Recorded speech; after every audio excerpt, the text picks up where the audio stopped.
Estudo da Palavra. Queridos ouvintes, há um texto que se encontra em 2 Coríntios, capítulo 12, versículo 2 e 3, e a passagem em seu contexto diz assim: Se é necessário que me glorie, ainda que não convém, passarei as visões e revelações do Senhor. Conheço um homem em Cristo que há 14 anos foi arrebatado ao terceiro céu. Se no corpo ou fora do corpo, não sei, Deus o sabe. E sei que o tal homem, se no corpo ou fora do corpo, não sei, Deus o sabe, foi arrebatado ao paraíso e ouviu palavras inefáveis, as quais não é lícito ao homem referir. 2 Coríntios capítulo 12, versículo 1 a 4. Muitas pessoas sinceras, pessoas realmente sinceras, pessoas realmente honestas, que acreditam na imortalidade da alma ou na consciência após a morte, eles afirmam que Paulo torna claro que lhe foi possível estar fora do corpo. E isso então, segundo eles, prova que a pessoa real é uma alma imaterial ou espírito que é independente do corpo. Como compreender então este assunto, uma vez que nós estamos aqui ao longo de uma série acerca da alma, espírito, morte, consciência após morte, enfim, e temos visto que de fato não há uma consciência após a morte.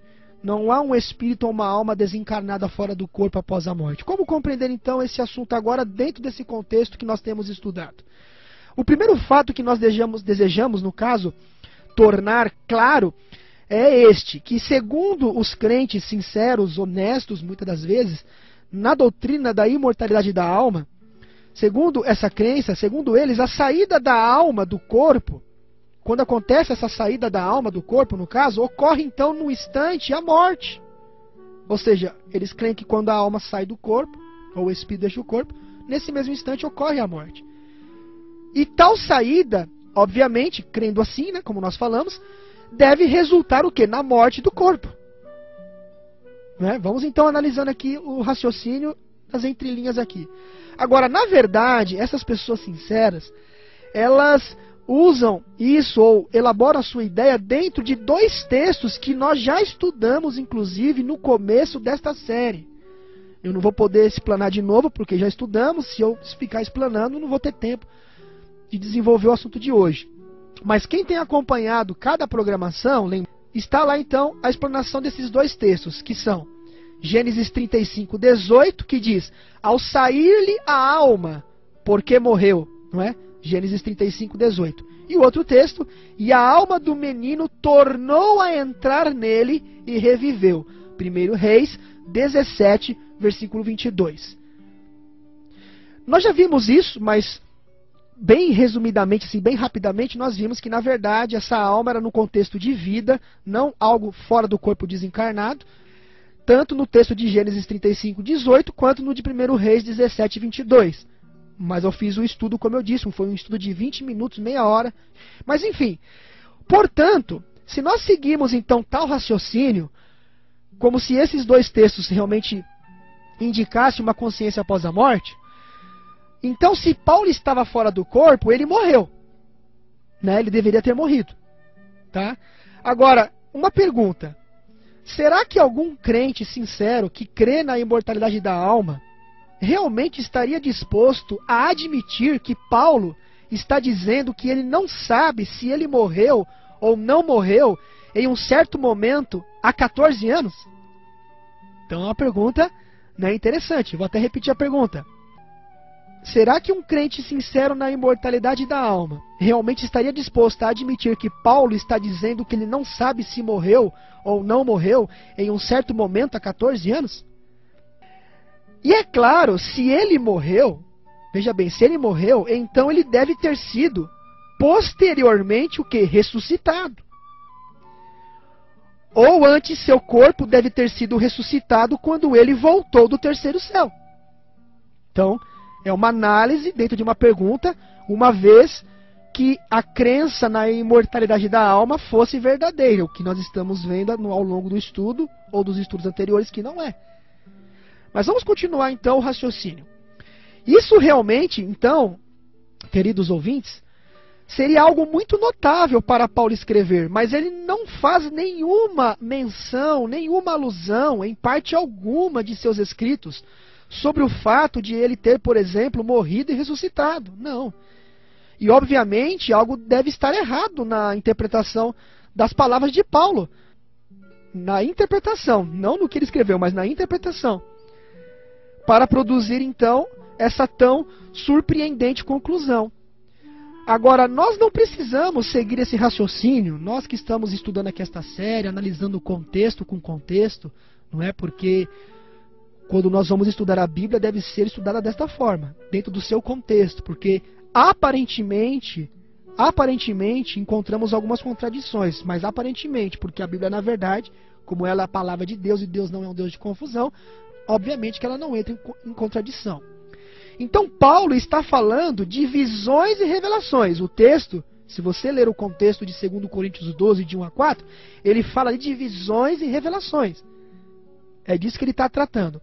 Agora, o que ele viu e ouviu era tão real, tão vívido, que ele pensava se Deus não poderia realmente tê-lo transportado ao céu, durante o breve período daquela revelação.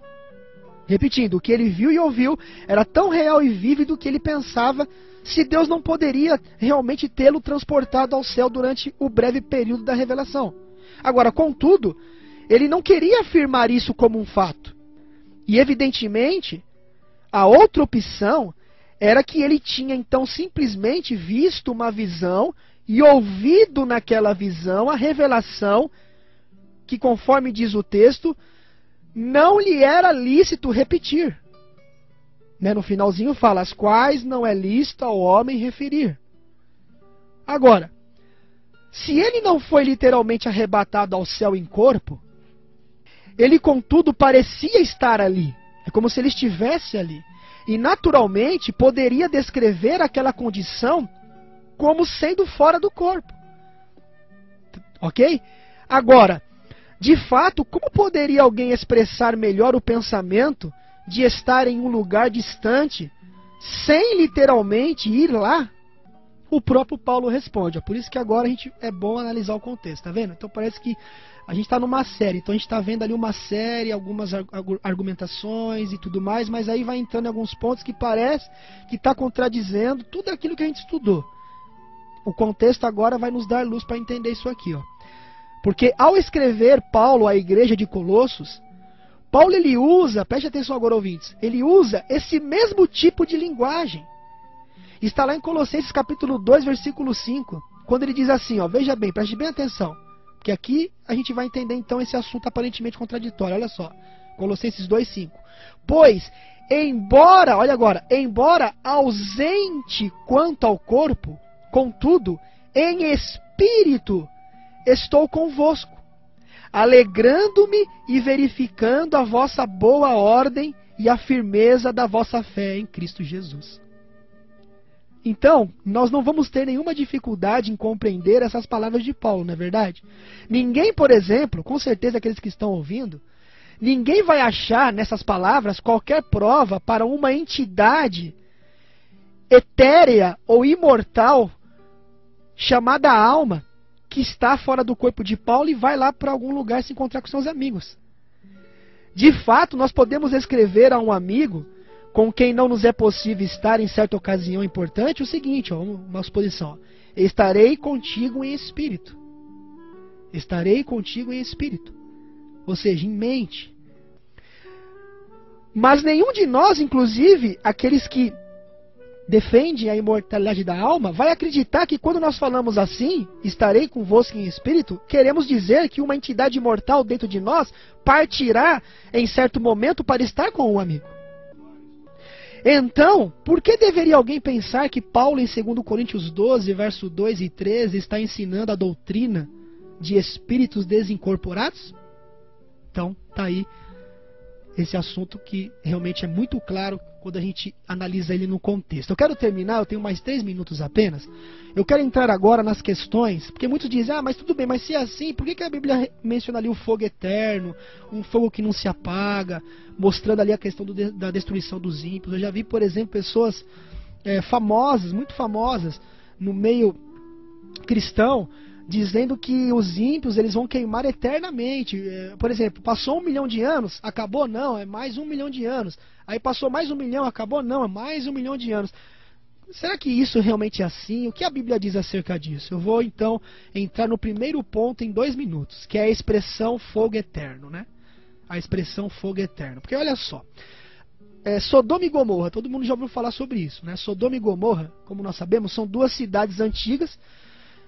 Eram cidades cheias de pecado, como nós sabemos. E nós sabemos, segundo a Bíblia, que elas foram consumidas com fogo que desceu do céu. Inclusive, a Bíblia afirma que estas cidades elas foram queimadas com fogo eterno. Está lá em Judas 7. Vamos abrir ali a Bíblia. Judas é um livro pequeno, não tem capítulo, só versículo. Judas 7 diz: como Sodoma e Gomorra e as cidades circunvizinhas, que havendo-se entregue à prostituição, como aqueles, seguindo após outra carne, são postas para exemplo do fogo eterno, sofrendo punição. Agora uma pergunta, ou uma afirmação, não é? No entanto, nós sabemos que estas cidades, elas não estão ardendo hoje num fogo eterno, ou estão? Nós sabemos que não estão. Nós sabemos que essas 2 cidades, Sodoma e Gomorra, elas se encontram hoje em ruínas e estão debaixo do Mar Morto. Estão ali.